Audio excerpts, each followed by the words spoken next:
அன்புக்குரிய நேயர்களே, இந்த சிறப்பு நேர்காணலுக்கு உங்களை அன்போடு வரவேற்கின்றோம். இந்தியாவின் அடுத்த குடியரசுத் தலைவர் யார் என்பதுதான் இன்று தேசம் முழுக்க எழுந்து கொண்டிருக்கக்கூடிய கேள்வி. அதற்கான வாய்ப்பு இரண்டே நபர்களுக்கு தான் இருக்கிறது இன்றைய தேதியில். அந்த இருவரில் ஒருவர் இன்று நம்மோடு நேர்காணலில் இணைந்திருக்கிறார். பேசுவதற்கு கேட்பதற்கு நிறைய இருக்கிறது அவரிடம். திரு யஷ்வந்த் சின்ஹா அவர்களிடம் உரையாடுவோம். வணக்கம் sir. Thank you. Sir, to be a presidential nominee of this country, you've come a long way in your political career and now you're at this place. How does it feel to be so close to being the president? Well, I am at the moment thinking only of the battle in which I am engaged. I haven't had much time to think about how I am feeling. Even to be the nominee is a great honor. It is a great honor, especially to be the nominee of so many parties. That is the great thing about this nomination. I am not the nominee of one party. I am the nominee of many parties. And I feel very elevated because they chose me as their candidate for this very, very important election. So when were you the last in Tamil Nadu? Do you recall? Must have been many, many years ago. Many years means 5 years maybe. Okay. Yeah. Okay. So any specific associations with Tamil Nadu? Or I have had lots of associations, because I have been visiting here both in my career as a civil servant as well as in my political career. And I am quite familiar with the place. I know a lot of people here, and I am always very happy to be back. So in 98-2004, when you were the minister, you worked closely with the DMK because they were also part of your cabinet and they are supporting your candidature too now. So how is it your relationship with the DMK been, especially with their former chief, Mr. Karunanidhi? I'm sure you would have had a very close relationship. I had a very close relationship with him, and even after we demitted office, and he had demitted office here, whenever I used to come here, I used to meet him. And I can say that I shared a very special relationship with him. The last time I was here, he had become old. But we still went to see him, and when Mr. Stalin told him who I was, he was very happy. I could see it from his expression that he was very happy to see me. Getting back to this presidential race, Yeah. So the first question that everybody would obviously ask you is, the conclusion seems to be foregone now with so many parties. I think your opponent has now 6 lakh plus votes in her favor. So is this even a race anymore? You fight many battles without thinking necessarily about the outcome. I think the battle I am fighting is a very important battle for current times, because the parties which are supporting me and I myself are in this fight because there is so much at stake. And very importantly, I would like to tell you that we feel that the Constitution of India is not safe in the hands of the present rulers. The citizen has no recourse. He does not get justice, and it appears increasingly difficult to find the place which he can approach to get justice.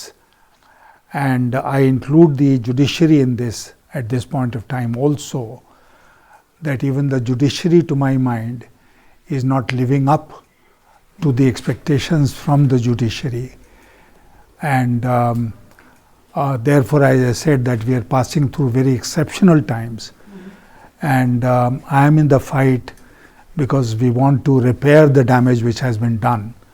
And win or lose, this fight will continue. Right, of course, but the very optics of the whole setup, right? I'm sure a lot of other people have asked you about this also, that she on the face of it appears to be a very strong candidate, a woman, tribal, coming from a very disadvantaged background, to be elevated as the first citizen of the country. I mean, the optics are stacked against you, sir. There have been instances in our history, especially in presidential elections, where we have had candidates belonging to disadvantaged groups.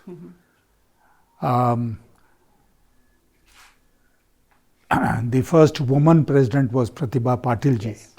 She got elected because she was sponsored by the ruling coalition of that time. And then we had another lady who belonged to the scheduled caste. She was a lady, belonged to the weaker section. She didn't win the election. And I was around at that time. I don't think anybody raised the issue of identity in such a manner in which it is being raised now. I think you and I and everyone else is falling victim to the propaganda of the government. Oh, lady, a tribal lady coming from such a background. Do I come from an affluent background? I don't. I myself come from a very poor background. But I have constantly fought the battle for improving myself. And so has she.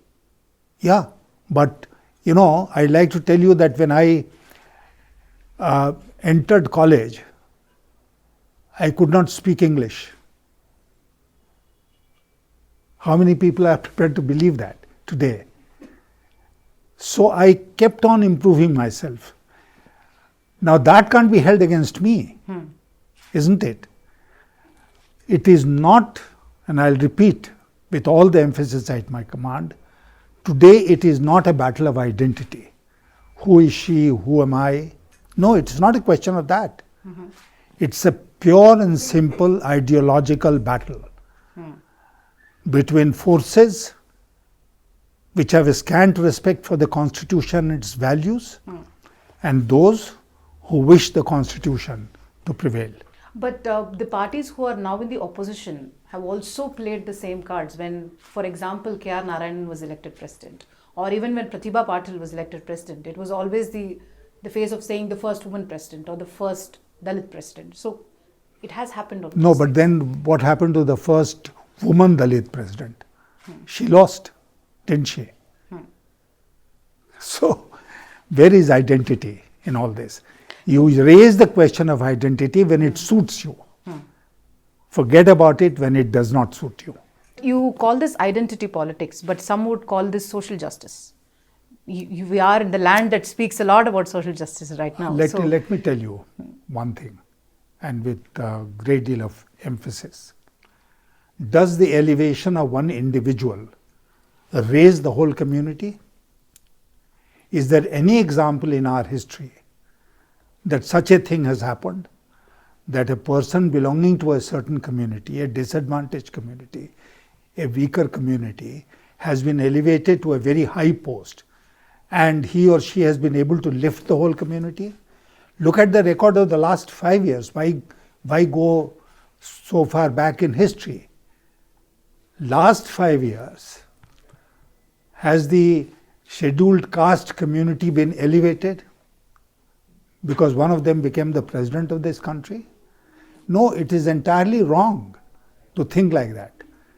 And I would very humbly request you that this should not be the issue in our debate. In the issue, by raising the issue of identity, we are forgetting the very other important other issues which are involved in this election.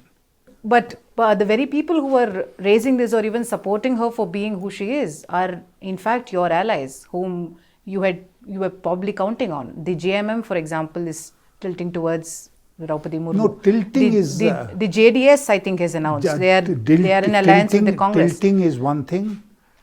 The JDS, I think, has announced their support to her. JDS was very much a part Mayawati has announced her support to her. So Mayawati was not part of the opposition party's meeting. She's not BJP either. So she's somebody who you could have won over. But You have not? No, she might have had her own reasons. Other people would have perhaps their own reasons. And let's not forget that in this country's politics today, Enforcement Directorate, Income Tax and CBI play a very important role. You think your allies are supporting her because of these threats? No, I'm not commenting on anyone. I'm just saying, making a statement that these three agencies, the government, are playing a very important role in the politics of our country today. You say that identity should not be part of this debate, sir, but because Mayawati came up, she, for example, says the reason I was not even consulted by the opposition coalition shows their casteist mentality. That's what she says. I have no comments to offer on that. I mean, I did not organize the opposition meeting. Those who organized the opposition meeting, opposition parties meeting, would be able to answer that question. So, end of day, do you think this is identity politics, or is it like the ruling party says, this is social justice, that we are giving... It is not social justice. That we are giving this opportunity to a group of people who have been completely underrepresented. What opportunity? To be the president, the first citizen of this country. No, the first citizen of the country to do what? To do what? This is the more important thing. I like to, in the social media, I've seen one photograph. And that photograph is of Pratibha Patil ji filing her nomination. Okay? So Dr. Manmohan is sitting next to her. She gets up and files her own nomination. Okay. In the current case, do you know who filed the nomination papers of Mrs. Draupadi Murmu? The Prime Minister. Okay. He handed over the papers. He handed over the paper. She didn't even hand over the paper. Now, therefore, the important question is not the identity of the person who is going to sit in the Rashtrapati Bhavan. The important question is, how is that person going to behave in Rashtrapati Bhavan? Is that person going to be a prisoner of the Prime Minister, or is that person going to exercise her own mind and discharge faithfully the responsibilities enjoined upon that office by the Constitution of India? That is the more important question that we should be debating. But we are not debating that question. We are debating only the identity of the persons involved. Is the President not bound by the advice of the Council of Ministers, sir? The President is bound by the advice of the Council of Ministers. Equally, the President has the authority to advise the Council of Ministers. Of course, which is not binding on them. Which is not binding. Exactly. You know, but he, given the dignity of that office, and we have known many examples where the governments have changed their course of action because of the advice of the President. So therefore, to see or to say that the President is just a rubber stamp is not right. It will be absolutely wrong to think that the person sitting and why have you that. You think the President should not be a rubber stamp? It should not be a rubber stamp, and that whole big house which houses Rashtrapati Bhavan should therefore be abolished. Why should we have a Rashtrapati in this country if he is only there or she is only there to act as a rubber stamp of the executive? It is interesting that you should use the word rubber stamp, because in Tamil Nadu, your ally, the DMK, has always been saying that the governor here is in fact a rubber stamp and in fact a postman, and must not do anything apart from what the Council of Ministers says. I spoke about it in the press conference today, in which I said that the governor is not acting as the agent of the President of India. The governor here is acting as the agent of the ruling party at the center.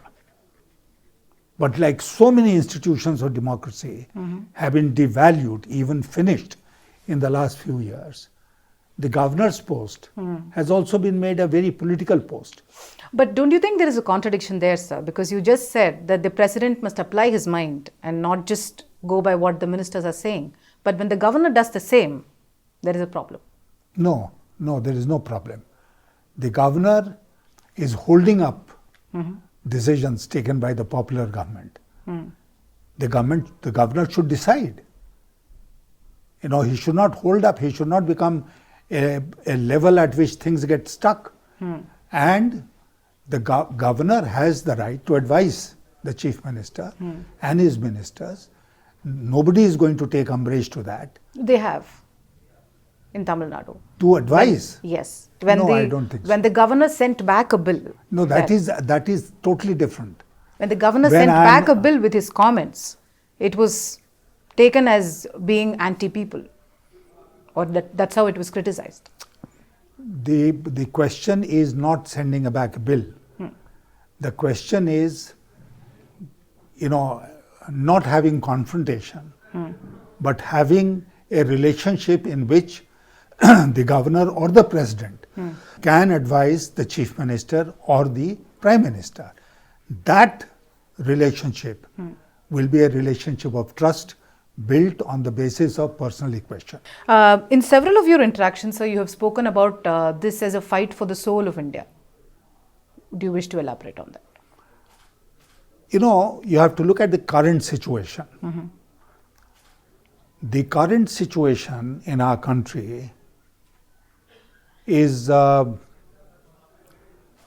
destroying the Constitution. Now, what is the Constitution? Our Constitution embodies the best values of our freedom struggle. Our Constitution embodies the best practices which were available at that time in the rest of the world. This is how our Constitution was framed. And very wise people assembled in the Constituent Assembly, namely Baba Sahib Ambedkar, and helped frame this Constitution. Now, if the provisions of the Constitution are violated with impunity, if the conventions, precedents, practices which have been established over a period of time, they are violated with impunity, then it's a dangerous development. And I personally feel that the government of the day at the center is treating the Constitution with scant respect. And the constitutional values are threatened. Could you possibly give an example of how the Constitution is not respected, sir? Any specific thing you want to mention? Look at the entire arrangement within the Constitution. We have the executive, we have the president, we have the parliament, and the whole system of the functioning of parliament, and we have the judiciary. These are the various organs of a state which are supposed to discharge their responsibilities. Now, if I were to tell you that parliament has become a dummy, will you be surprised? If I were to How tell do you, say so, sir? They have numbers and they're getting bills passed. It's not merely numbers, and I'll come to that. If during the UP era, 75% of the bills which were introduced in Parliament were referred to the standing committees, today that number has come down to 25%. Is that elevation of the Parliament or devaluation of the Parliament? Right. If you are getting bills passed only on the basis of strength of numbers, then it's not democracy. You are aware of the fact that consensus is the soul of democracy. Right. And the government of the day has the responsibility to build that consensus. First, within the government. Second, outside the government, especially with the opposition parties. Thirdly, with the larger society outside. Why is the Public Accounts Committee supposed to be headed by a member of the opposition parties? Why was the Finance Committee of Parliament headed by a member of the opposition party? Now, PSC is a very old committee, so it continues to be headed by, but the Finance Committee is not headed by a member of the opposition, it's headed by a member of the ruling party, in fact, who happens to be my son, but that's another matter. The point is that in various insidious ways, the system of checks and balances has been destroyed. Right. When you speak about the soul of India, there is this criticism against you, sir, that I'm sure you're aware of, that it was this very same Mr. Yashwant Sinha who campaigned for Mr. Modi in 2014. I didn't. And did he not? Or you supported his candidature. You were with the BJP in 2014. No, I was with the BJP. You accepted him as Prime Minister. I accepted him as Prime Minister, but there was, acceptance means what? Did I cast a vote or something? No. You didn't vote for him? The vote is a confidential Okay. thing. No, It's a but- secret ballot, so don't ask me No, to. but the essence of this argument is that you were with the BJP when he was made Prime Minister. Did we have And the now- the answer to that question is, did we have a track record of 8 years that we have today of Mr. Modi as Prime Minister? Did we have that track record in 2014? So it's a very unfair question to ask. We had his track record as Chief Minister. There is a 15 world years. of difference between acting as a Chief Minister. Because there were specific allegations against him in, for example, 2002. So it was after all that you in fact endorsed his candidature as Prime Minister. I merely You accept- said, and I repeat, I merely said that if BJP wants to win the 2014 election, they should project him as the Prime Ministerial candidate. Exactly. Exactly. This is So what I this was said. after all the allegations of 2002. This was after you've seen his track record as Gujarat Chief Minister. Yeah. But look at what happened to the judicial proceedings in the riots, including the latest judgment of the Supreme Court. Which has exonerated him. So, So therefore, I am saying, unless so you you hold believed him, he was innocent. unless you hold him guilty of 2002, But the opposition still does.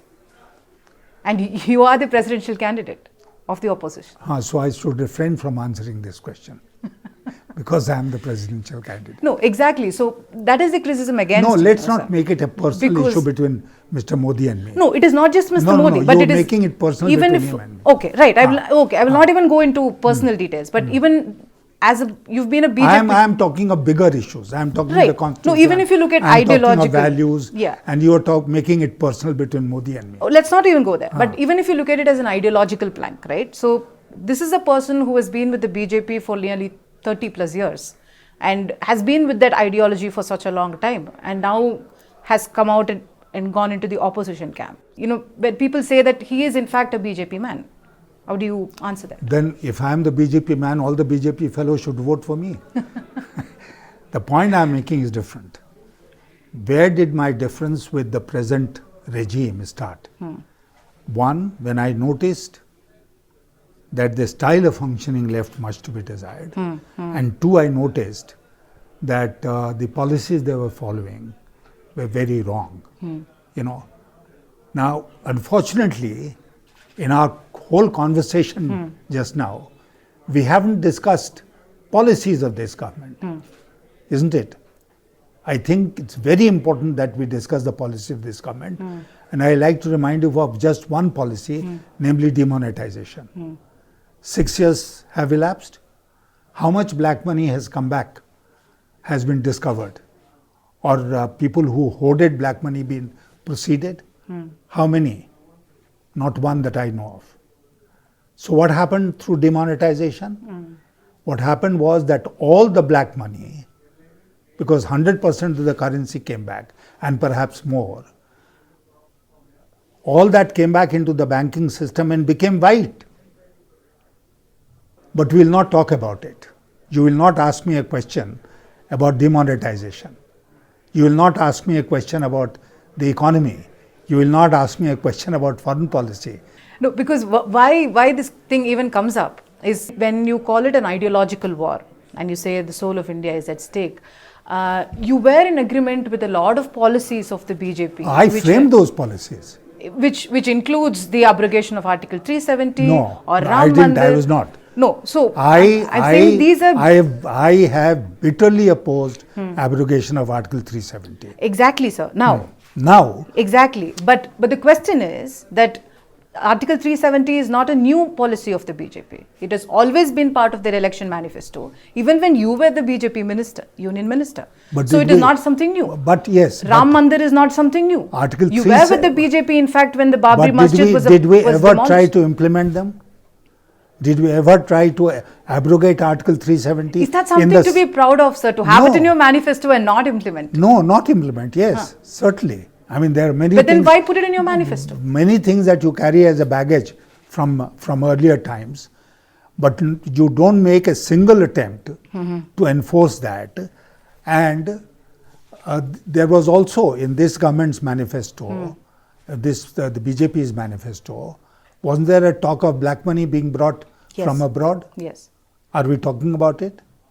You remember all those things you can ask me, Yes. which will go against me. But you're not asking me a single question which will go against the government of the Because I'm talking to you, sir. No, I'm not talking to someone that's from the not government. fair. We are talking about India. We are talking about the soul of India.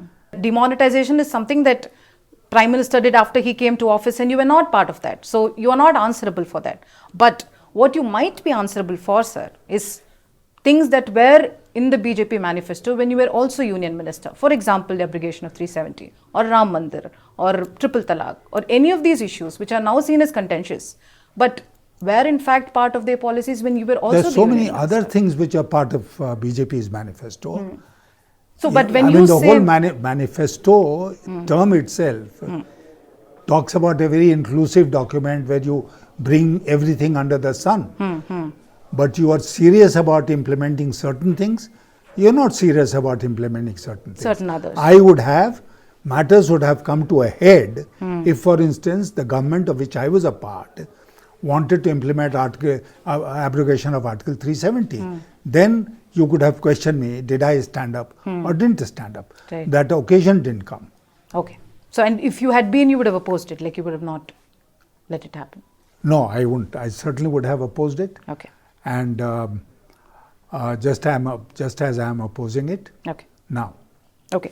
The other key question is, sir, now you talk a lot about these values, and now assuming that you become the President of India, what would you do to change these things that you're Everything talking about? within the Constitution. I will do everything within the Constitution to change things as much as I can. The Constitution only puts the President as a ceremonial head, right, sir? You will not have any direct powers to change anything. That is where you are mistaken. The President has a lot of dignity.